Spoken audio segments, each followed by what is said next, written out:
dinasti dari mana? Tidak ada dinasti. Ini saya mau clear aja gitu. Ya, nggak ada dinasti. Tidak ada dinasti dalam demokrasi. Demokrasi tidak mengenal dinasti. Dinasti itu dikenal dalam tradisi kerajaan. Gitu. Dalam demokrasi selalu ada election, selalu ada approval dari rakyat. Jadi orang itu boleh merupakan keluarga dari pejabat A, pejabat B, bisa menang, bisa kalah.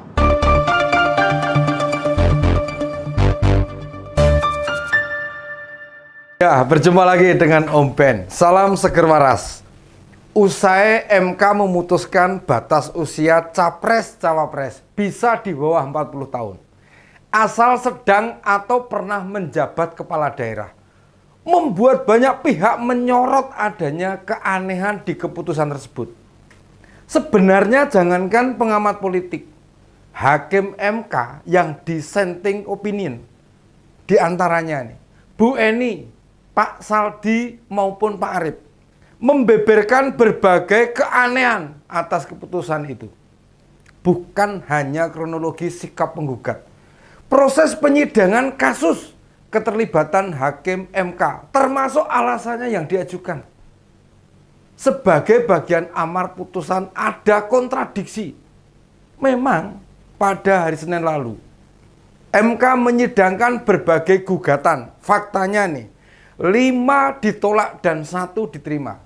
Tapi penerimaan 1 gugatan ini, substansinya dugaan sengaja meloloskan Gibran, wali kota Solo, sebagai cawapres Koalisi Indonesia Maju. Beberapa gugatan yang ditolak misalnya, usia capres-cawapres di bawah 40 tahun. Usia capres-cawapres di bawah 40 tahun dengan pengalaman pemerintahan. Usia capres-cawapres bisa 25 tahun. Usia capres-cawapres bisa 21 tahun. Sementara yang diterima yakni gugatan capres-cawapres bisa di bawah 40 tahun, sedang dan atau pernah menjadi kepala daerah. Namun bagi Pak Fahri Hamzah, putusan MK tersebut tidak otomatis meneguhkan tudingan adanya politik dinasti.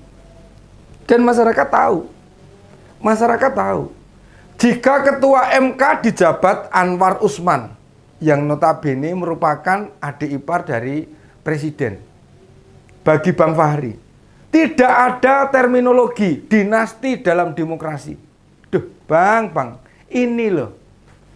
Memang kalau kata dinasti secara tekstual tidak ada. Tudingan itu kan bersifat sindiran. Kenapa dalam demokrasi ada dinasti? Gitu loh Bang maksudnya. Mengapa isu ini tidak muncul di Pilpres sebelumnya? Atau menggugat tidak mengajukan pada Pilpres yang lalu? Bukankah itu sebuah keanehan? Pun waktu PSI membela diri, gugatan itu diajukan jauh-jauh hari sebelum muncul dukungan Gibran jadi cawapres. Secara pribadi nih, Om Ben setuju nih, anak-anak muda diberi kesempatan yang sama. Hanya peluang itu dibuka saat tidak ada konflik kepentingan seperti sekarang ini. Bila ada yang bilang, PSI mengajukan jauh-jauh hari saat belum ada ide mendorong Gibran jadi cawapres. Ya, memang tidak masalah. Dan saat isu itu muncul, mestinya secara fair PSI mencabut permohonan gugatan itu. Mengapa? Ya karena ada pihak yang menunggangi atau diuntungkan dengan gugatan tersebut. Yang juga mestinya kita soroti. Fakta beberapa gugatan sejenis yang diajukan dengan beberapa kriteria menjadikan gugatan seperti undian berhadiah gitu loh. Ada yang ajukan hanya batas usia 40 tahun. Ada yang ajukan batas minimal 25 tahun. Ada yang ajukan batas usia 21 tahun. Ada yang di bawah usia 40 tahun dengan pengalaman pemerintahan. Serta gugatan usia di bawah 40 tahun dengan pengalaman kepala daerah. Nih, banyaknya gugatan sejenis dalam ragam batasan terkesan seperti bagi tugas menjaga di beberapa sisi. Yang siapa tahu nih bakal dikabulkan MK. Dan ternyata benar. kailnya ada yang nyangkut umpan. Penyebutan politik dinasti. Sejatinya dimaksudkan agar anak-anak pejabat tidak memanfaatkan jabatan orang tuanya atau saudara yang lain. Benarkah? Jika Jokowi bukan presiden, maka Prabowo akan merayu wali kota Solo sebagai pendampingnya? Untuk nyari cawapres usia muda? Dan kebetulan masih kepala daerah. Bukankah ada Emil Dardak yang jadi Wagub Jatim? Ada pula Audi Jonaldi yang wakil gubernur Sumbar. Handin Tito Himawan yang Bupati Kediri. Dan masih banyak lagi itu. Jatuhnya pilihan Prabowo pada Gibran jelas menunjukkan faktor dinasti. Bukan faktor kemampuan, faktor elektabilitas, faktor rekam jejak, serta berbagai faktor lainnya. Memang benar mereka dipilih oleh rakyat. Dan tidak semua kepala daerah muda itu masih punya kekerabatan dengan pejabat negara lain. Bagi Bang Fahri ini, tidak semua anak pejabat juga mampu melewati ujian pilkada.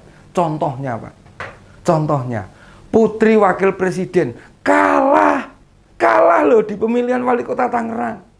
Keponakannya Pak Yusuf Kala juga kalah di Makassar sana. Jika dia bertarung di pilkada atau pemilihan legislatif, memang sulit menyebut dengan politik dinasti. Mengapa? Yang diuntungkan beberapa orang. Misalnya nih, jumlah menteri kita ada 34 orang. Pejabat setingkat menteri lebih banyak. Dan anak-anak mereka mau bertarung di pilkada, hampir orang tidak masalah. Tidak masalah. Tapi anak presiden atau wakil presiden jelas menjadi sorotan. Karena presiden dan wakil presiden di Indonesia itu hanya dijabat oleh satu orang. Ditambah bila anak presiden atau wakil presiden jadi capres atau cawapres saat orang tua mereka masih menjabat. Benar bahwa keputusan MK kemarin membuktikan tidak ada lagi aturan yang melarang Gibran jadi cawapres Prabowo. Memang secara regulasi tidak ada lagi yang melarang. Ini soal etika, kesetiaan. Apakah Gibran lupa? Pak Jokowi menjadi wali kota, gubernur, presiden 19 tahun loh. Bersama siapa? Bersama PDIP. Lalu dia sendiri terpilih di wali kota Solo itu, menjadi wali kota itu dari mana? Dari PDIP. Iki nek orang winase sih ngendika kacang lali kulite ini jenenge. Mengapa? Mengapa harus menjadi capresnya Prabowo? Yang dalam 2 pilpres melawan ayahnya dengan serangan yang tanpa aturan itu agak tidak masuk akal, membahayakan. Tiba-tiba keluarga presiden berada di kubu lawan, bertarung dengan partai yang lama membersamainya. Jujurlah Pak Jokowi dan Mas Gibran, apa alasan kalian berada di sana? Apa yang salah partai sehingga dengan begitu saja kalian tinggalkan?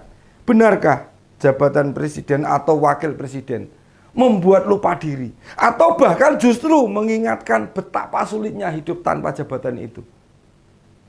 Benarkah kalian mengajarkan pada kami makna sebuah ambisi? Arti tentang syahwat dan nikmat tiada tara jadi penguasa. Sampai kemarin masih banyak yang tidak percaya. Tidak sedikit yang ragu. Beberapa terlihat menyaksikan bila Gibran merapat ke Prabowo. Semua masih optimis dan percaya Gibran tidak bakal meninggalkan PDIP begitu saja. Bukankah semua sekarang makin jelas? Sudah dibuka. Apa sih yang tidak mungkin di politik? Saya paham. Banyak yang kecewa. Banyak yang marah. Banyak yang emosi. Namun melampiaskan emosi dan kemarahan tidak pada tempatnya bisa merugikan. Untuk saudaraku dimanapun berada, mari kita salurkan kemarahan kita pada waktu dan tempat yang pas, yaitu tanggal 14 Februari 2024 di TPS, tempat pemungutan suara Kita bareng-bareng pilih Ganjar Pranowo, bukan Prabowo Subianto. Demikian opini kali ini. Salam Sekir Waras.